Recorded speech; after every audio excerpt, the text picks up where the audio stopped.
बंधू भगिनींनो नमस्कार. वाचन जागर उपक्रमामध्ये पुन्हा एकदा आपणा साऱ्यांचं मनपूर्वक स्वागत. वीणा गवाणकर लिखित एक होता कारभार या अत्यंत देखणे आणि हृदयस्पर्शी साहित्य कृतीचं वाचन आपण सुरू केलेलं आहे. वाचक स्वर ॲडव्होकेट संभाजी मोहिते. भाग 3. तासभर विश्रांती घेऊन ते पुढच्या प्रवासाला लागले. यायगर साहेबांच्या बागेच्या दर्शनाने जॉर्ज एकदम खुश झाला. यायगर आणि मोझेस कारवर एकमेकाशी बातचीत करत होते. ती संधी साधून जॉर्ज तिथून सटकला आणि बागेमध्ये मजेने फिरू लागला. त्या बागेचा हिरवा ताजेपणा आखीव रेखीव ठेवून पाहून त्याला वाटलं, स्वर्ग नंदनवन म्हणतात ते हेच तर नव्हे. बिचाराच्या स्वप्नातही आलं नसेल की पुढे भविष्यात आपले हेच काटकोळे हात ओसाड माळरानावर अशीच नंदनवनं फुलवणार आहे. तो काय कुंडीपाशी थबकला. खाली बसून हळुवारपणे त्या कुंडीतल्या वनस्पतीवरून हात फिरू लागला. तिच्या कोंबांना कुरवाळू लागला, गोंजारू लागला. कोळ्या पानांशी तोंड नेऊन गुणगुणूही लागला. यायगरचं लक्ष त्यांच्या या गुणगुणण्याकडे वेधलं गेलं. ते मोझेस कारवरला म्हणाले, या बेट्याला माझी झाडं आवडलेली दिसतात. पाहताना कसा मायेनं गुंजारतोय. त्यांनी जॉर्जला जवळ बोलावलं आणि विचारलं, बाळा, तुला झाडं मनापासून आवडतात का रे? जॉर्जने मान वनकून पाहिली. दोघांनी एकमेकांच्या नजरेत क्षणभर रोखून पाहिलं. कुठेतरी अंतरीची खूण पडली. आपल्याला झाडं झुडपातलं काय आणि किती कळतं हे जॉर्जला त्यांना समजावून सांगता आलं नसतं. पण तरीही त्यांची खात्री झाली की ते स्वतः जे काही करत होते त्यांना त्यांची जाण असलेला जाणकार त्यांच्या पुढ्यात उभा होता. हो, या झाडाझुडपांच्या अगदी सगळ्या गोष्टी मला आवडतात. आपले दोन्ही हात उडवत जॉर्ज उत्कटपणे म्हणाला. त्याचे हात आपल्या हाती घेऊन त्याची ती विशेष लांब सडक बोटं कुरवाळत यायगर म्हणाले, हे आहेत एका जातिवंत माळ्याचे हात, नुसत्या स्पर्शाने संजीवनी देणार. त्याचे हात हलकेच सोडत यायगर कारभारना म्हणाले, तुमच्या द्राक्षाच्या मळ्याची देखभाल याने केली म्हणता, पण हा अगदीच पिटुकला माळीदादा आहे. मोझेस बाबांनी खालच्या आवाजात जॉर्जची सारी हकीकत यायगरला सांगितली आणि म्हणाले, हा कधीच मजबूत गडी होणार नाही. निग्रो फक्त कष्टावर जगू शकतो. याला मी पूर्ण स्वातंत्र्य दिले, पण हा स्वतःच्या पायावर उभं राहण्यासाठी मला सोडून जाऊच शकत नाही. अशी परिस्थिती आहे. यायगर पुन्हा जॉर्जकडे वळले. जॉर्ज आपल्या कुंड्यांची तपासणी करण्यात गुंग होता. त्यांनी त्याला द्राक्षवेलीचं कलम कसं करतात ते दाखवलं. कलम करणारे द्राक्षाची प्रत कशी सुधारते ते समजावून दिलं. मी द्राक्षाची उत्तम जात बनवण्याचा प्रयत्न करतो आहे. देवाच्या मार्गदर्शनाखाली माझे प्रयोग चालू आहेत. ही सारी धरणी त्या एका विधात्याची आहे. तो विधाता, तोच परमेश्वर तुझा पिता आहे. माझा पिता? जॉर्ज बोलता बोलता अडखळला. हो, तुलाही त्यानेच निर्माण केले. रानावनातल्या वनस्पतीप्रमाणे तूही एकाकी आहेस, पण त्या दयाघन प्रभूने तुला निर्मितीक्षम हात दिले आहेत. तू त्यांचा उपयोग कर. माझ्यासारखा तूही देवाचा आदेश घे, त्याच्या कार्यात सहभागी हो. जॉर्जला मोझेस बाबांच्या तोंडून ऐकलेले बायबलमधील वचन आठवलं, ही भूमी देवाची आहे.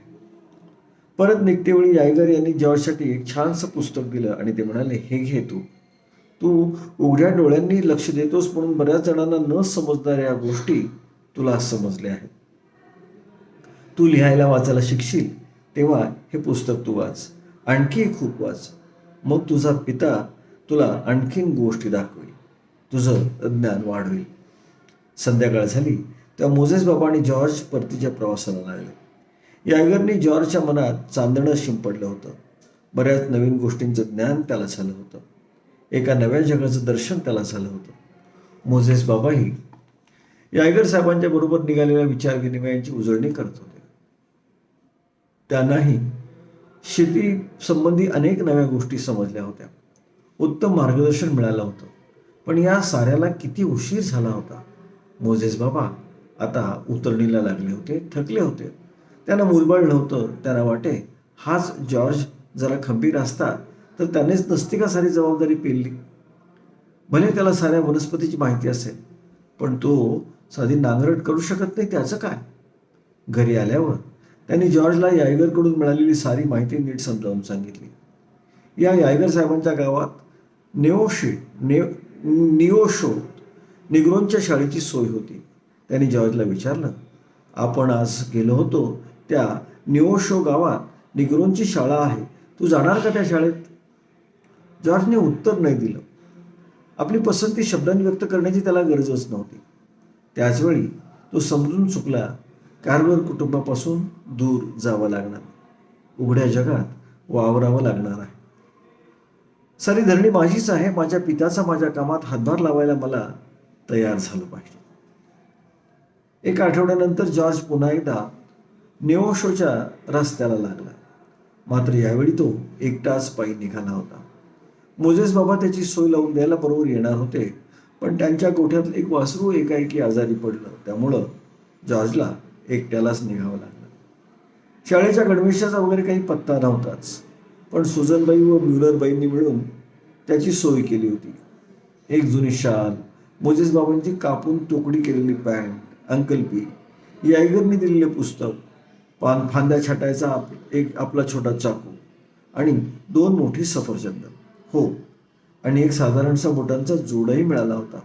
पण धुळीच्या रस्त्याने चालताना तो खराब होऊ नये म्हणून बुटांचे बंद एकमेकांना बांधून तो ते खांद्यावर टाकून चालला होता.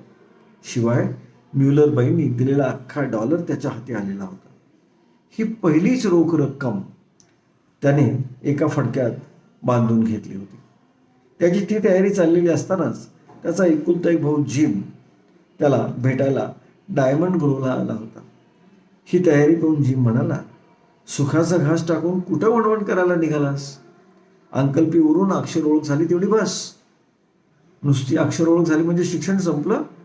अरे जिम दादा, मी इतका शब्द शिकणार आहे की मला अख्खं पुस्तक लिहिता आलं पाहिजे. जॉर्जचे ते भयंकर उत्तर ऐकून जिम बापडा गप्प बसला. जॉर्जमध्ये वावगा असा कोणताच गुण नव्हता. त्याच्या सद्गुणांची पारख असलेल्या सुजानबाईंनी त्याला निरोप देतेवेळी सांगितलं होतं, एखादं मोठंसं घर हुडकून काढ आणि त्यांना तुला काय काय येतं, घरकाम करता येतं ते सांग. मिळणं अवघड असल्याने ते तुला नोकर मिळणं अवघड असल्याने ते तुला ठेवून घेतील नक्की. मोजेस बाबा म्हणाले, आपला जीव सांभाळून राहा आणि हे बघ, आता की नाही तू गुलाम नाहीस, स्वतंत्र आहेस हे कधीच विसरू नकोस. लोक तुला फुकटात राबवू पाहतील, पण त्यांच्या धाकाला बळी नको पडूस, त्यांच्या नादी लागू नकोस. जॉर्जला निरोप देतेवेळी कार्व्हर दाम्पत्याचा ऊर भरून आला. तो वळणावर गेला आणि थपकून त्याने एकदा मागे वळून पाहिलं. 10 वर्षाचं ते अनाथ पोरका जीव अज्ञात असलेलं सुरक्षित जग सोडून अज्ञाताकडे झेप घेत होता. भीतीची एक लहर त्याच्या शरीरात पसरून गेली. त्याने आता पाऊल पुढे टाकलं. निघाला ज्ञानयात्रेला. ज्ञानासाठी नाही दिशा. काय घडलं पुढे पाहतो होता आपण. जॉर्जला निओशो पोचायला रात्र झाली. एका पडक्या गोठ्यात त्याने आपलं चालून चालून थकलेलं दुबळं शरीर आडवं केलं. पहाटे उठलं. आपल्या शेजारी कोण म्हणून पाहतो, तो एक भला दांडगा कुत्रा. बाप रे, रात्र याच्या संगतीत गेली तर. त्या सकाळी आयुष्यात प्रथमच त्याने शाळेत पाऊल टाकलं. सारी निग्रोंची मुलं होती. जॉर्जचं ते गबाळत ध्यान, डोक्यावर गोठ्यातल्या गवताची चिकटलेली तुसं आणि त्याचा तो चिरका आवाज, अडखळत बोलणं, सारी मुलं त्याच्याकडे विचित्र नजरेने पाहत होती. शाळा सुटल्यावर मुलं पांगली. कुठे जावं हे न समजल्याने जॉर्ज वर्गातच बसून राहिला. शेवटी त्याच्या शिक्षकांनीच त्याला त्याच्या घरी जायला सांगितलं. तो बाहेर पडला.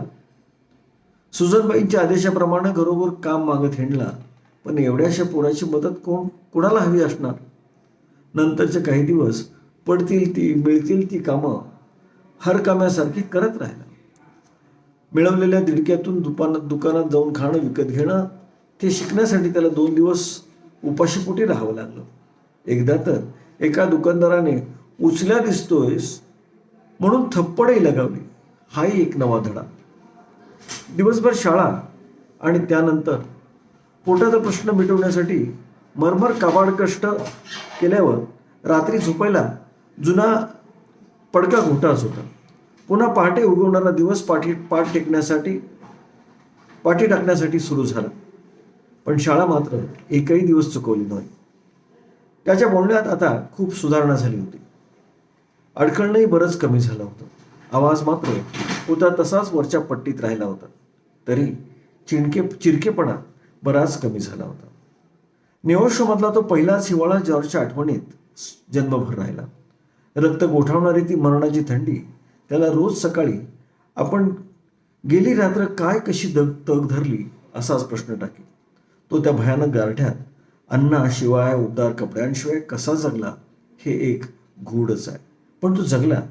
त्या गोठवणाऱ्या थंडीचे परिणाम जन्मभर सोशीत तो जगला हे मात्र नक्की. वसंत ऋतू आला.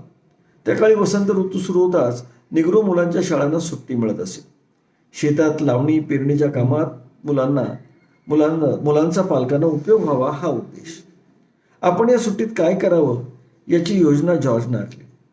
नेओशोच्या गावकुसाबाहेर दूर राहणाऱ्या द्राक्षवाल्या यायगर साहेबांची भेट घ्यायची होती. त्यांनी दिलेलं पुस्तक वाचता यावं म्हणून तो शिक्षण घेण्याची धडपड करतोय हे त्यांना सांगायचं होतं. उपासमार सहन केली, पण शिक्षण सोडलं नाही हे सांगून पाठ थोपटून घ्यायची होती. यायगर साहेबांच्या भेटीचे स्वप्न रंगवत तो उत्साहानं चांगला कोस 2 कोस चालून यायगर साहेबांच्या मळ्याशी पोहोचला. फाटकापाशी समजलं यायगर स्वर्गवासी होऊन 2 महिने लोटले. तो सुन्न झाला. त्या भयानक थंडीत जॉर्ज कसाबसा वाचला होता. त्याच थंडीनं यायगरचा बळी घेतला होता. तो उदास खिन्न मनानं परतला. पुढील आयुष्यात त्या प्रसंगाची आठवण देताच जॉर्ज म्हणाले, मी त्या बागेपासून परतलो आणि पुन्हा गावात कसा आलो हे मला त्यावेळी कळलंच नाही आणि पुढेही ते कोडं कधी उलगडलं नाही. किती निराश आणि विमनस्कता अनुभवली त्यावेळी. नेहमीप्रमाणे त्या जुन्या पडक्या गोठ्यात झोपला असताना कोणीतरी ढोसण्याने जॉर्जला जाग आली. त्याला वाटलं आता आपली घटका भरली. गोठ्याच्या मालकाला आपला सुगावा लागलेला दिसतोय. आता आपली 2-4 हाडं तरी मोडणार या भीतीने जॉर्ज अर्धमेला झाला. थकलेला सदाभुकेला जॉर्ज गळा काढून रडू लागला. पण घडलं वेगळंच. तो ढोसणारा बुवा त्याला हलकेच थोपटत म्हणाला, उगी उगी रडू नकोस. मी काही तुला मारण्यासाठी नाही उठवलं. कोण आहेस रे बाळा तू, आणि इथे या पडक्या गोठ्यात का झोपलायस? आधीचं बोलणं अडखळत आणि त्यात हुंदक्याची भर. जॉर्जने कशीबशी आपली कर्मकहाणी त्या बुवाला सांगितली. पण त्या भल्या माणसानं जॉर्जला धीर दिला. म्हणाला, बाळा घाबरू नकोस, माझ्याबरोबर चल. त्या ढोसणाऱ्या बुवाचं नाव होतं जॉर्ज मार्टिन. John Martin. जॉर्जला घेऊन जॉन आपल्या घरी आला. त्याच्या घरातल्या स्वच्छ टेबलवर किती महिन्यांच्या अवधीनंतर त्याला जेवण म्हणता येईल असं अन्न जॉर्ज प्रथमच जेवला. जेवल्यानंतर त्याला दिलेल्या बाजल्यावर तो चटकन झोपी गेला. भरल्या पोटी कशी मस्त झोप लागली. बंधू भगिनींनो, माणसांच्या आयुष्यात संघर्ष म्हणजे काय हे जर जाणून घ्यायचं असेल तर मला वाटतं या एक होता कारवरचं वाचन आम्ही प्रत्येकाने आणि आपल्या कुटुंबातल्या प्रत्येकाने करायला हवं. वीणाताईंची आपण खरं तर ऋणी आहोत, कारण त्यांनी खूप मोठी मराठी साहित्यामध्ये या पुस्तकांच्या निमित्तानं मोलाची भर घातली आहे. आज आपण थांबतो आहोत. पुन्हा आपण पुढील भागात भेटणार आहोत. जय भारत.